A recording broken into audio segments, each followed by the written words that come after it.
Hello বন্ধুরা, আশা করি সবাই ভালো আছেন। তো আজকে আমি খুব একটা ঐতিহাসিক একটা স্থানে দাঁড়িয়ে আছি, যেটাকে বলা হয় মথুরাপুরের মঠ। এই মঠটি আসলে অবস্থিত ফরিদপুর জেলা থেকে 36 কিলোমিটার দূরে, এবং এটা হচ্ছে মধুখালী উপজেলায় অবস্থিত মথুরাপুর নামক গ্রামে এই মঠটি অবস্থিত। এবং এই মঠটি সম্পর্কে অ্যাকচুয়ালি ইতিহাসে তেমন বিস্তারিত নাই, যতটুকু আছে আমি ততটুকুই বলার চেষ্টা করছি।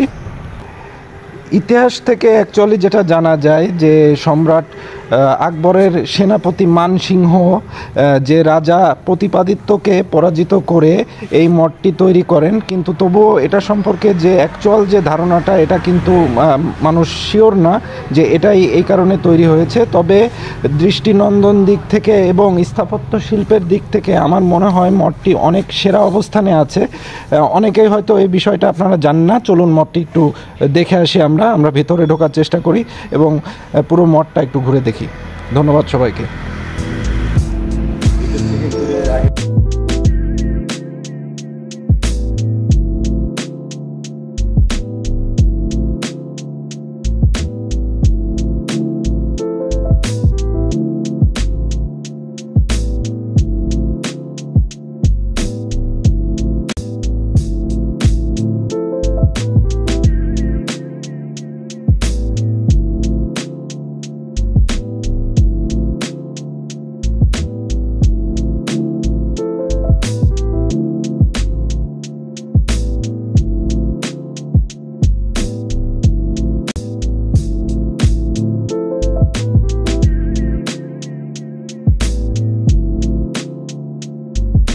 বন্ধুরা, এবং এই মঠটি সম্পর্কে আরেকটা তথ্য দিই, সেটা হচ্ছে এই মঠটির উচ্চতা আপনারা দেখতে পাচ্ছেন বেশ উঁচু, এবং এটা 21.2 মিটার উঁচু অ্যাকচুয়ালি মঠটি।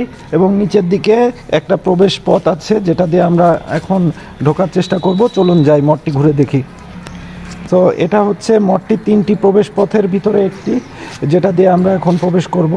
তো আপনারা আমাদের সাথেই থাকুন, চলেন দেখে আসি মঠের ভিতরে কি আছে। বন্ধুরা, তো আমরা এখন ভেতরে প্রবেশ করছি। সো ভেতরে বেশ অন্ধকার, দেখার মতো তেমন কিছু নাই, অন্ধকারই দেখা যাচ্ছে। তো এখানে লাইট দিয়ে যতটুকু সম্ভব আমরা দেখার চেষ্টা করছি। এখানে 2টা প্রবেশ পথ আছে, প্রবেশ পথগুলো একটু বাইরের সাইডে হয়, ভেতরে আলোটা কম আসে। তো এখানে আপনারা সবাই এসে দেখে যেতে পারেন। খুবই দারুণ একটি জায়গা এবং আপনাদের ভালো লাগবে, একটি ঐতিহাসিক স্থান। সো এরকম আরও ভিডিও যাতে আমরা আপনাদেরকে দেখাতে পারি, আরও ঐতিহাসিক স্থান যাতে আপনাদেরকে দেখাতে পারি, আমাদেরকে সহযোগিতা করার জন্য এবং আমাদের চ্যানেলে পাশে থাকবেন সবাই, আশা করি। ধন্যবাদ সবাইকে। এই ছিল আমাদের মধুপুরের দেওল বা মঠ। ধন্যবাদ সবাইকে।